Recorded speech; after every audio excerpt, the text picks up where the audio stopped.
d'identité.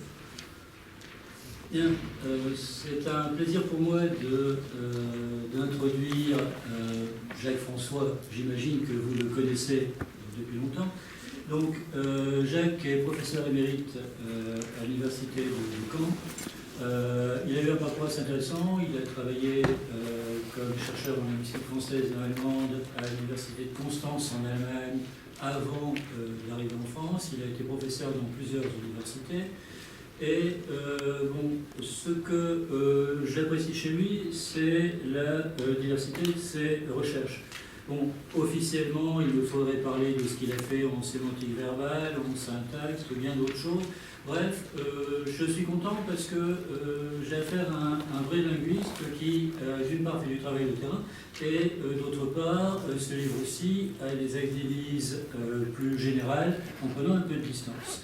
Alors, devant l'honorable assemblée de Chelles, je précise que c'est surtout un très bon spécialiste de l'histoire de la linguistique allemande au XIXe siècle, avec un livre que je ne saurais trop vous recommander, Le siècle d'or de la linguistique allemande du XIXe siècle, de Humboldt à Meyerluck.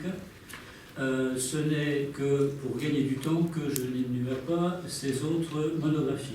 J'annonce quand même celle qu'il nous promet, à savoir Johann Christoph Adelung, linguiste des Lumières à la cour de Saxe. C'est ce que nous attendons, en tout cas j'attends avec impatience. Quoi qu'il en soit, je lui laisse tout de suite la parole. Merci beaucoup Didier, c'est un mot très très gentil. Oui, à propos de Adelung, il y a des choses qui sont comme ça, qui sont par hasard. Il s'est trouvé que j'ai eu l'occasion de comparer le dictionnaire de Adelung à celui de Grimm et à celui de Hermann Paul. Et puis, ayant découvert que Adelung était un lexicographe, j'ai découvert qu'il était un typologue. Ayant découvert qu'il était un typologue, il était également un des plus grands grammairiens de l'allemand, de grammaire philosophique. Et puis voilà ça. C'est l'avantage d'être émérite, c'est qu'on n'a plus de copier à corriger, et donc on peut se livrer à ses plaisirs. Alors, les points que je voudrais aborder concernent Heimann Steinthal.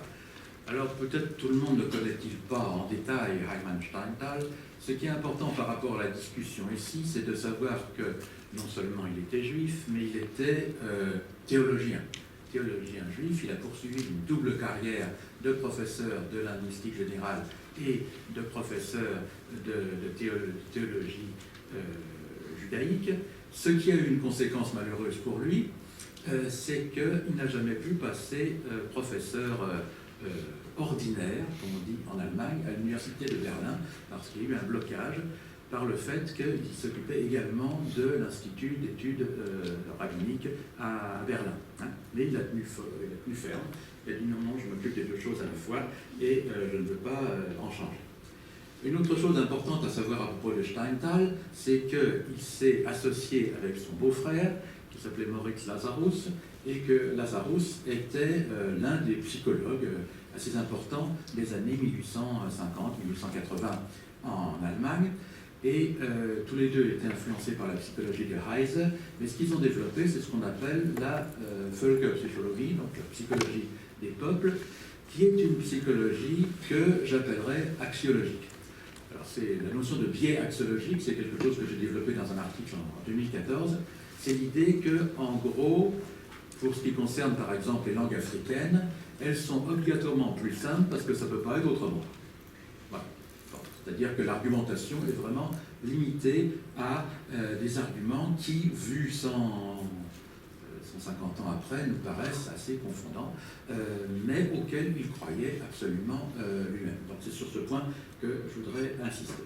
Donc il y aura 4 parties. La place de l'étude sur les langues qu'il appelle nègre-mandingue dans l'œuvre linguistique de Heimann Steinthal. Ensuite, la notion de langue avec ou sans format. Alors j'ai pris le mot format comme traduction de innere form, donc de forme interne, chez Humboldt, et la manière dont cette notion est reprise d'abord par Steinthal et ensuite par son disciple Franz Misteli. Et le fait que ce format est essentiellement un format flexionnel.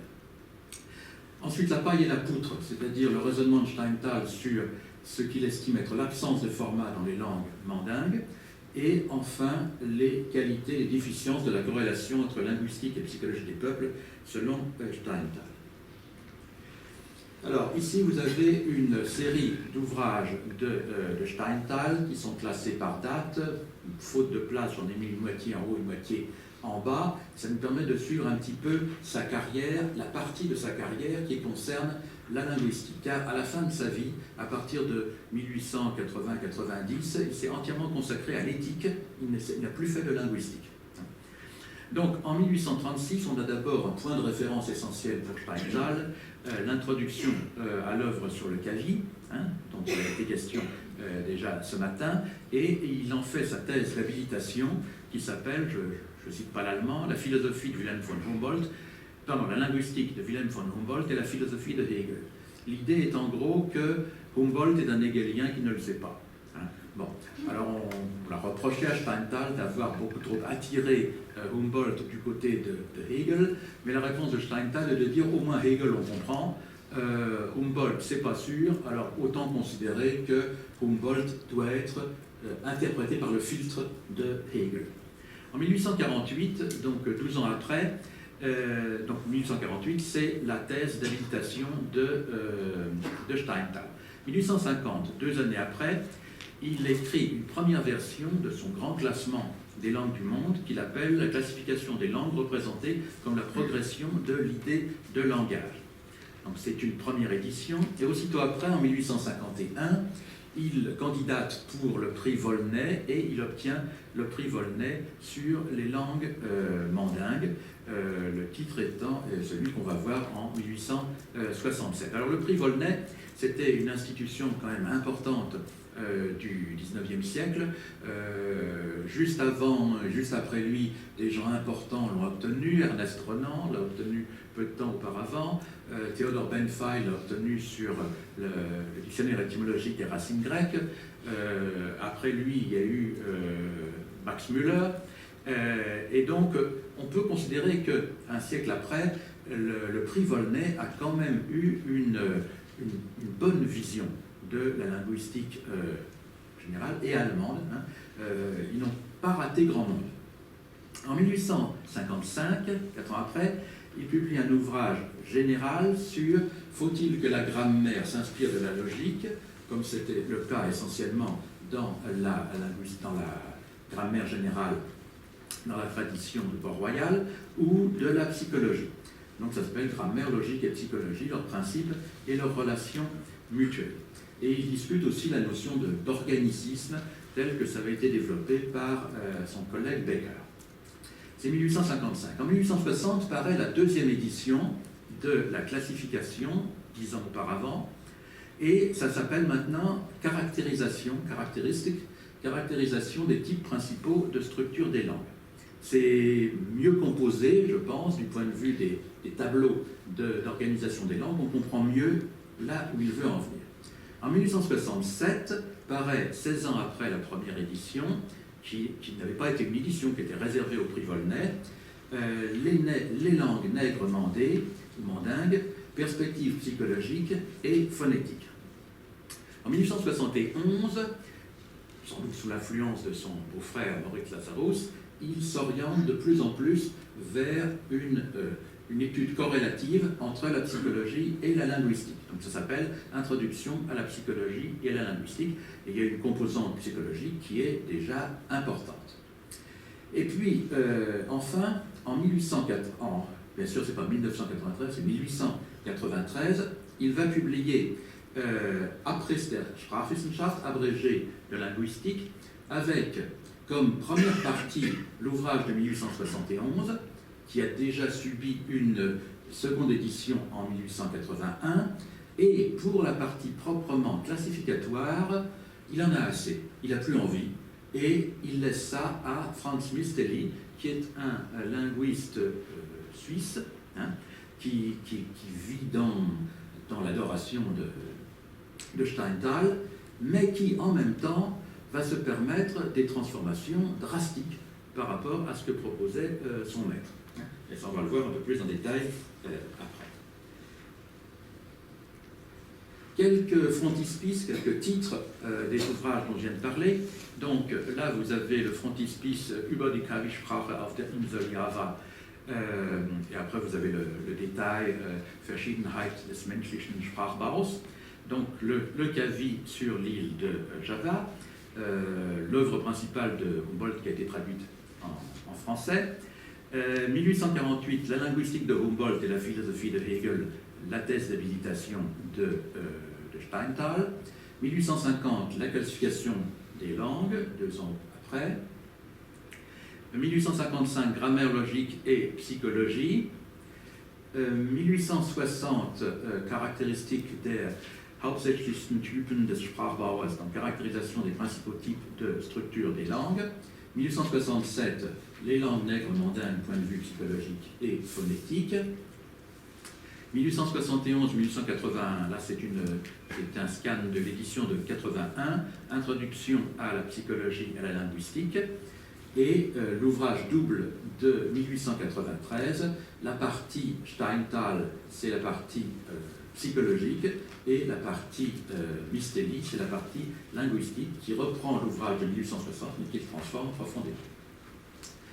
Alors, comment est-ce qu'on se représente la notion de inner form ou de format à partir de Humboldt, en allant vers Steinthal, en allant vers Mistelli? Dans tous les cas, ce qui reste l'essentiel, c'est les flexions, le primat des flexions. Donc, par exemple, selon Humboldt, j'ai marqué 35 et 36, on a 4 types de langues. En partant de la droite, les langues isolantes, comme le chinois, les langues d'Asie du Sud-Est, les langues agglutinantes qui se subdivisent en 2 sous-types, celles qui ne sont pas incorporantes et celles qui le sont. Donc, par exemple, les langues finno-ougriennes seraient du type non incorporant et la plupart des langues américaines seraient du type incorporant. Alors, incorporant polysynthétique, on peut discuter sur la terminologie. Et puis, les langues flexionnelles, dont Steinthal nous dit dans un élan extraordinaire à la dernière page de sa classification que ce sont les roses parmi les fleurs, et qu'on ne peut rien imaginer de plus beau, c'est le summum, c'est le rêve de tout linguiste, ces langues flexionnelles. J'ai trouvé chez un philosophe, Henri Gilberman, un article daté de 2006, paru dans la Revue philosophique de la France et de l'étranger, sur Wilhelm von Humboldt et l'invention de la forme de la langue, qui a une bonne analyse, je pense. D'une part, la forme de la langue explique que chez un peuple donné, la pensée s'exprime sous un mode déterminé, selon des règles déterminées.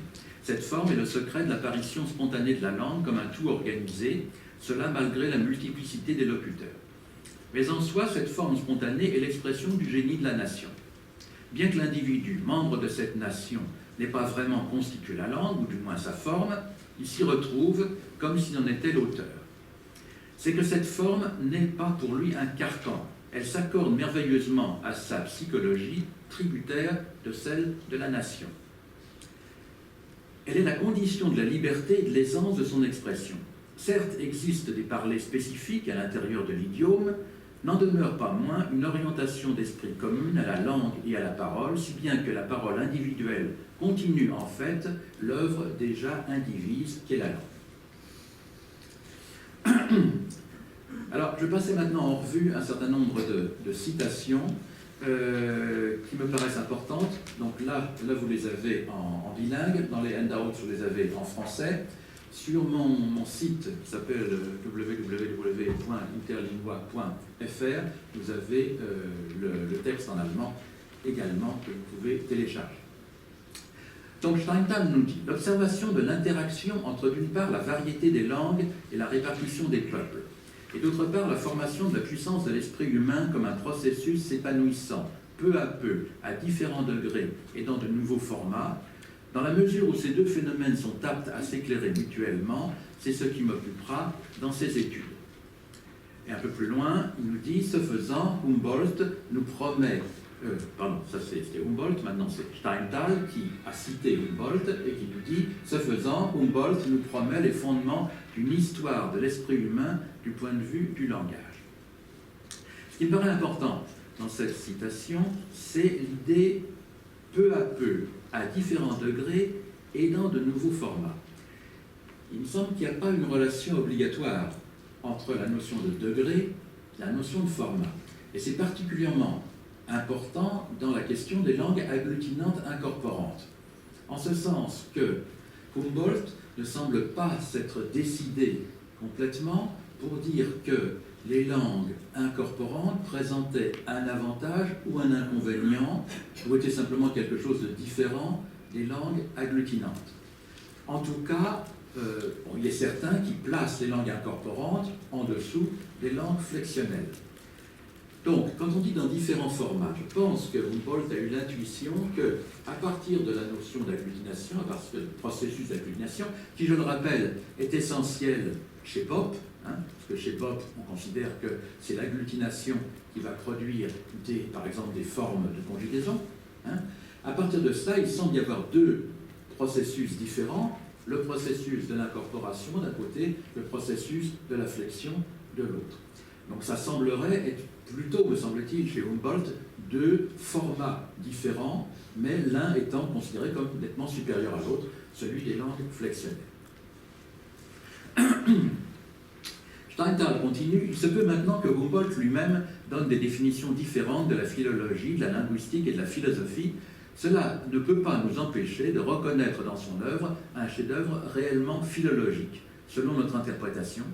Et à vrai dire, ce n'est pas la prise en considération particulière des langues prises une à une qui constitue le domaine propre de la philologie, mais l'esprit humain se développant par différents degrés dans les langues et les peuples particuliers. Donc ça veut dire qu'ici, c'est la notion de degré qui l'emporte, des degrés de civilisation au sens primitif, au sens étymologique du mot civilisation, c'est-à-dire le fait de devenir civilisé. Et la notion de format semble être dépendante de cette notion de hiérarchie des degrés. Alors, petite remarque générale sur l'articulation entre perception, conceptualisation et catégorisation. Trois démarches. La première, celle de la grammaire générale, la deuxième, celle de Steinthal, et la troisième, ce qui me semble être la version la plus courante au XXIe siècle. Donc, dans la conception de la grammaire générale, on a d'un côté des peuples civilisés, d'un autre côté des peuples sauvages. Les caractéristiques de définition ne sont pas aisées. Ça peut être la présence d'une écriture, l'absence d'une écriture, ou ça peut être la présence d'une civilisation urbaine, l'absence de civilisation urbaine. Bien. Du point de vue de la perception, ça ne change rien que les peuples soient civilisés ou sauvages. Les perceptions passagères sont amorphes. Amorphes ou informes par rapport à la notion de format ou de forme interne que développera Humboldt. Donc d'un côté, on va avoir à droite des représentations qui pourront être définies comme un jeu rudimentaire de concepts faiblement catégorisés. Donc faiblement catégorisés, ça voudra dire notamment faible distinction entre les noms et les verbes, absence des adjectifs, des choses comme ça, absence d'éléments fonctionnels du type préposition, verbe auxiliaire, etc. De l'autre côté, du côté civilisé, on aura un jeu sophistiqué de concepts grammaticaux universels et d'un autre côté de concepts lexicaux particuliers à chaque langue. La vision de Steinthal. On a d'un côté des peuples pratiquant une langue dotée d'un format, une forme interne, d'autre part des peuples pratiquant une langue dénuée de format. Donc là on a un critère linguistique, on est civilisé si la langue qu'on parle a une forme interne. Et si elle n'en a pas, c'est-à-dire si on trouve des critères pour dire qu'elle n'en a pas, eh bien on est sauvage, on n'est pas civilisé. Pour la perception, ça ne change rien. Pour les représentations, ça ne change pas grand-chose, si ce n'est qu'intervient cette notion de langue nationale. Donc, les représentations du côté civilisé, c'est un jeu sophistiqué de concepts catégorisés par le format de la langue nationale. Et, par exemple, différentes possibilités. Pour l'allemand, un jeu de concepts catégorisés par le format de l'allemand, par exemple sur la manière dont l'espace, le temps, les relations de cause à effet sont exprimées de préférence en allemand, ou bien un jeu de concepts catégorisés par le format du français ou par le format du sanskrit ou des langues classiques. Bon, ce qui est sans doute une proposition comme ça, la conception actuelle, ça serait de dire qu'on aurait quand même fondamentalement une distinction entre peuples pratiquant une langue dotée d'une écriture, d'un autre côté des peuples pratiquant une langue dénuée d'écriture. Ça revient plus ou moins à la même chose, pour certains spécialistes, ethnologues, que dire peuple avec histoire, peuple sans histoire, ou avec une histoire représentée par des mythes qui ne sont pas transcrits. Pour la perception, ça ne change pas grand-chose, mais ce qui a été apporté récemment, depuis les années 1980, 70-80, c'est l'idée d'une catégorisation prélinguistique universelle. Donc on a eu des psychologues qui ont pratiqué de nombreuses expériences sur les représentations des enfants dans le sens étymologique, infants, donc qui ne parlent pas encore, et qui ont pu montrer que, par exemple, les capacités de numération relative, c'est-à-dire dire qu'un ensemble a un peu plus d'éléments qu'un autre, eh bien, ça ne relève pas du langage, ça relève déjà d'une catégorisation prélinguistique. Du moins jusqu'à un certain nombre, en gros jusqu'au qui doit des deux mains. Et puis, après, la catégorisation, elle va pouvoir être intralinguistique pour les gens qui sont monolingues, et elle pourra être aussi interlinguistique pour les plurilingues, pour ceux qui ont des capacités de passer d'une langue à l'autre, capacités de traducteur, etc. Alors là, c'est un peu compliqué, c'est le tableau, en gros, qui ressort de l'ouvrage de classification des langues de Steinthal en 1860. Donc vous avez à gauche un grand A et un grand B. Le grand A, c'est langue dénuée de format morphologique, et le grand B, langue dotée d'un format morphologique. Donc avec forme interne, sans forme interne en haut, avec forme interne en bas. Ensuite, il nous décompose ça en deux plans. D'abord, les langues coordonnantes. Dans ces langues coordonnantes,